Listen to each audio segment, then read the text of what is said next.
Okay, so today we are going to start a new section covered over the next couple of days. Hire and retain personnel.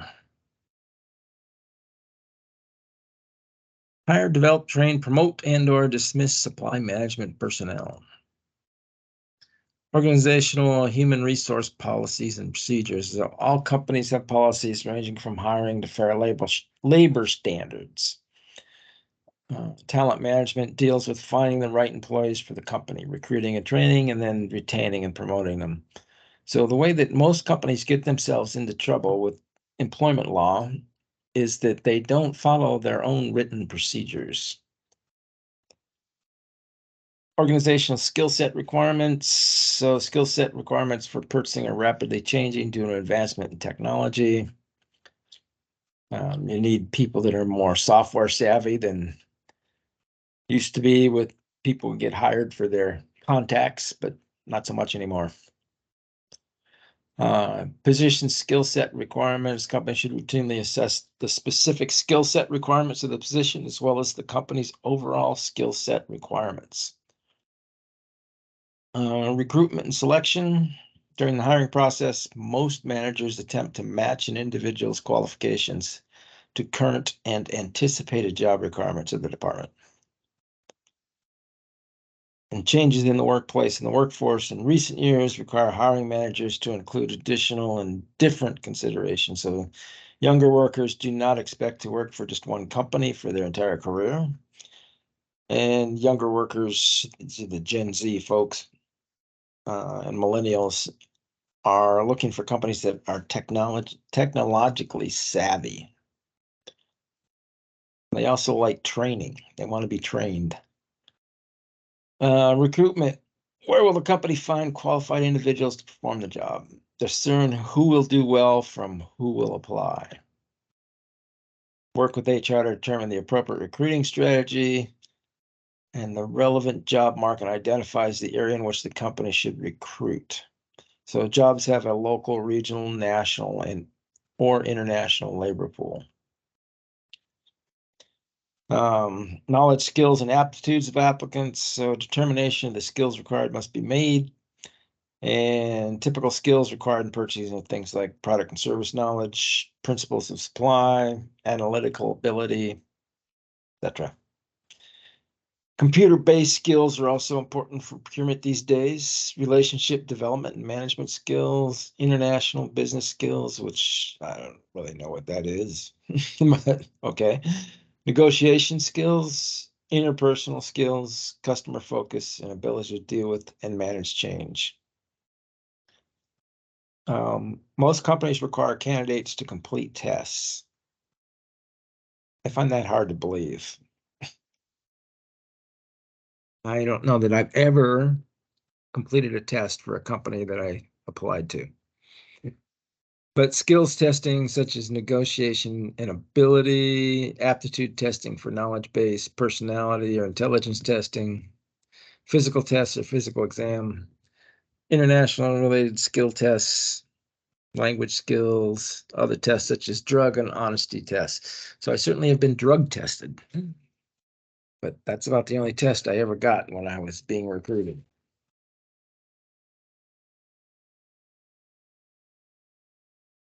References, experience, and training. Employers should attempt to get prior performance information on the final slate of candidates. Yeah, you can attempt it. Whether you get it or not, it's another question. All reference information should be double checked for accuracy. Universities should be contacted to verify degrees. HR will usually do that for us. Based on libel and slander laws, individuals and companies have been sued for giving incorrect reference information. This has caused many companies to limit or refuse to verify reference information. Some U.S. states' laws protect reference checks if made in good faith. Most companies these days will only verify employment between such and such a date. And they may also verify whether the person was fired or they left of their own free will. But that's about it these days. Managers should be aware of the following for performance references. Verify information from immediate past supervisors, ask for performance appraisal documents. I have never seen anybody do that when I've applied for a job. Oops. Expect to receive only basic information. Some ways of resolving this include things like asking the candidates to describe what their superiors would state, place the burden on the candidate, tell them you cannot hire without specific references. Depending on the employment market you're in, that may or may not work. And never ask for opinions. Social media presence. Companies increasingly search the web to see what they can discover about potential job candidates. So be careful what you put on your social media. Questions in the interview. Questions should focus on candidate skills, experience, background, personal traits that will serve the company, and interview types. So we'll cover some of those in a minute. But so here's ISM interview questions. These are some that these guys have come up with, and you can pick through them, see what you like. We've also got PACCAR interview questions, which come from our HR, or did some time ago. I don't know if they still do, but they got some good questions in here too. Common behavioral interview questions.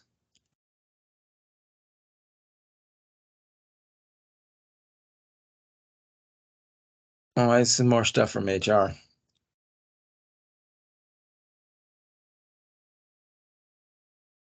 And what else we got here?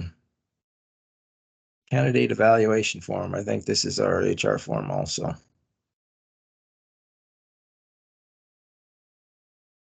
Yep. Evaluation form. Probably some version of it's still in use. Anyway, some stuff you can use. But anyway, interview types. So screening interview. It's the first interview to choose candidates who should receive further interviews. Oftentimes the AD will do these interviews. And then the final interview.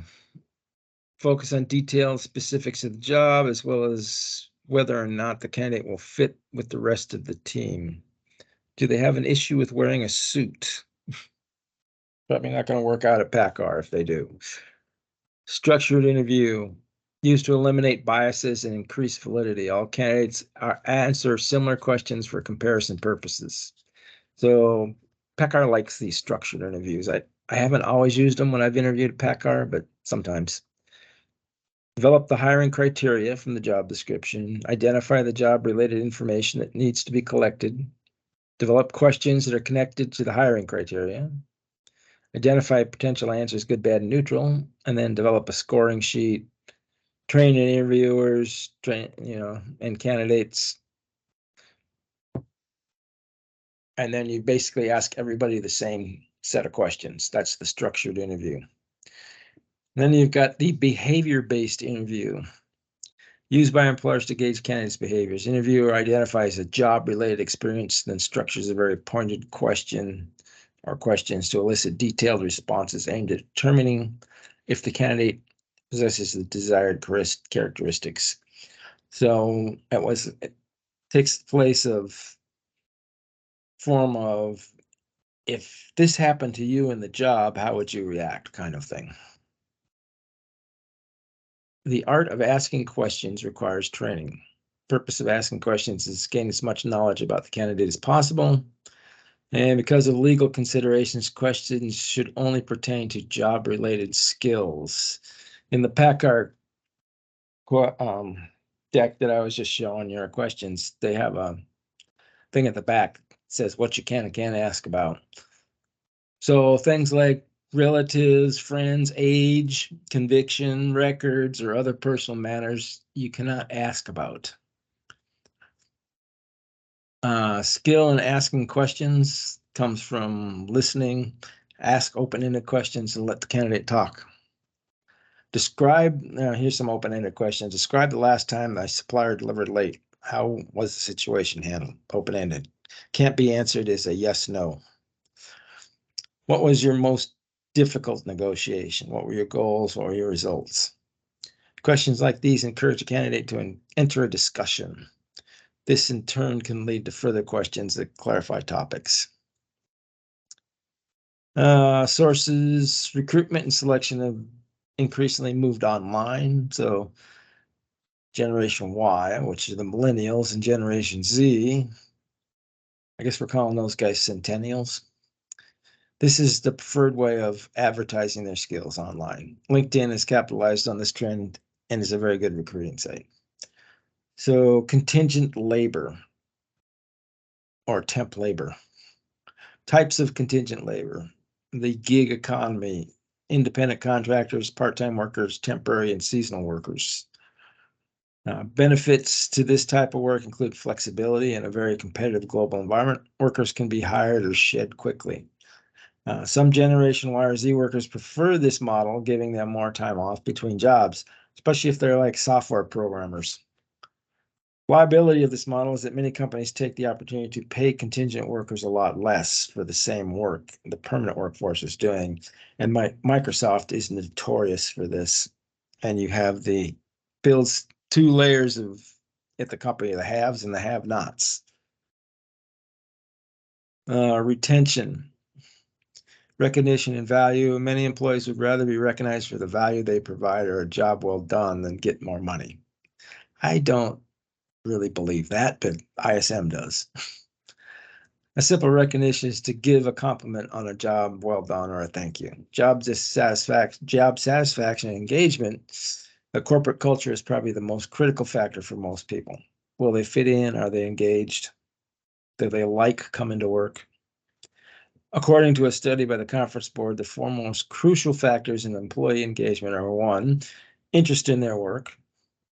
Employees judge the overall quality of their jobs by the degree which they feel challenged or stimulated.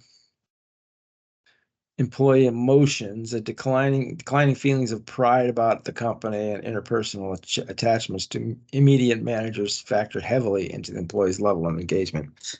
The immediate manager is very important in motivating folks. An employee behavior refers to a worker's willingness to apply discretionary effort, refer their friends, and remain on their jobs. Business performance is the last area. Employee engagement has been statistically linked with business performance outcomes. So if the employees engage, their productivity goes up. Another frequently cited factor is perceived equity and rewards. So people really want to feel like they've been treated fairly in terms of promotion and pay. They don't want to be discriminated against, and they don't want to see discrimination happening in the workplace, even if it's not against them, because they know it could be their turn next. Compensation and benefits. Companies that have compensation and benefits that are perceived by the employees as being competitive will have higher job satisfaction. And then career path and advancement opportunities. It's a correlation with higher job satisfaction when employees perceive there's a career advancement opportunity. And work-life balance. So companies are promoting work-life balance in the workplace, such as activities is offering laundry services, flexible work schedules, job sharing, that type of stuff. And then the work environment. Due to advanced communication capabilities, many positions can now be performed from home or other locations. Social responsibility and awareness. The younger generations, the millennials and the centennials, or Gen Z, of potential hires often screen companies for actions and policies related to sustainability and social responsibility before accepting an interview or job offer. So in a hot job market like this, they certainly may be doing that. So skill development, training and certification, training programs and industry certifications can help the employees stand out among their peers. And a lot of the Gen Z and millennials look for this kind of thing with the companies they interview with. Right. See. Let's go through this question here real quick.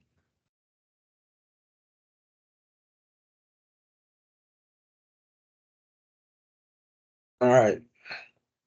Dan Callahan had worked for a Capital Industries for almost 30 years, the last 10 in supply management department as a senior supply manager for machine parts.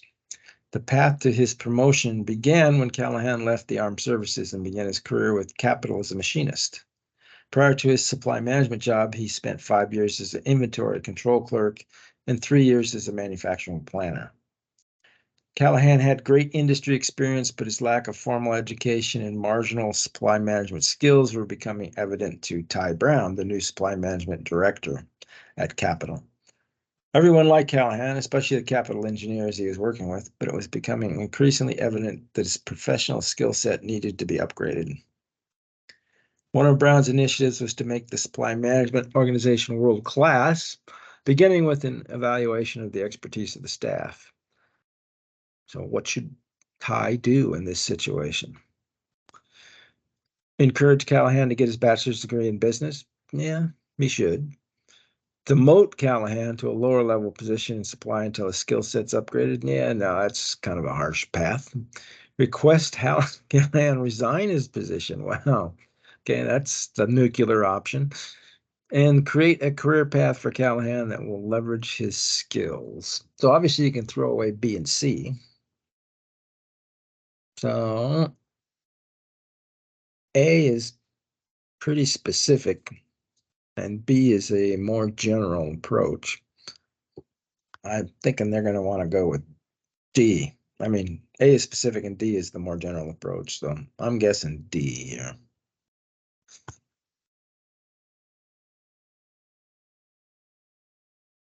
D it is. What's wrong with A? Incorrect, because obtaining a degree may not necessarily improve Callahan's supply management skills in a reasonable period of time. Yeah, okay. All right, so now I think we're going to start pick up here tomorrow. What I want to do is go pull down the answers or the questions for 3C4, which are out on the chat, and do the first 5. And we'll go over our answers at 3:55 at the latest.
No, not 3C4, not 3C5.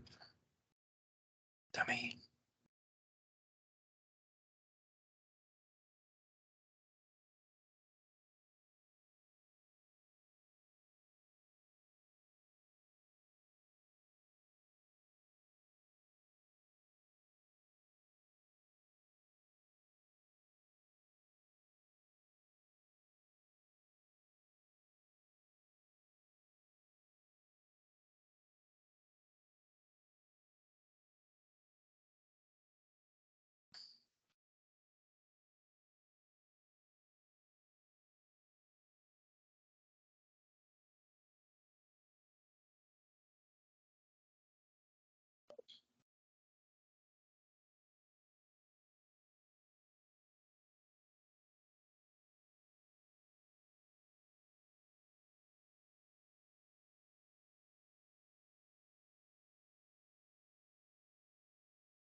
Okay, let's go find some answers here.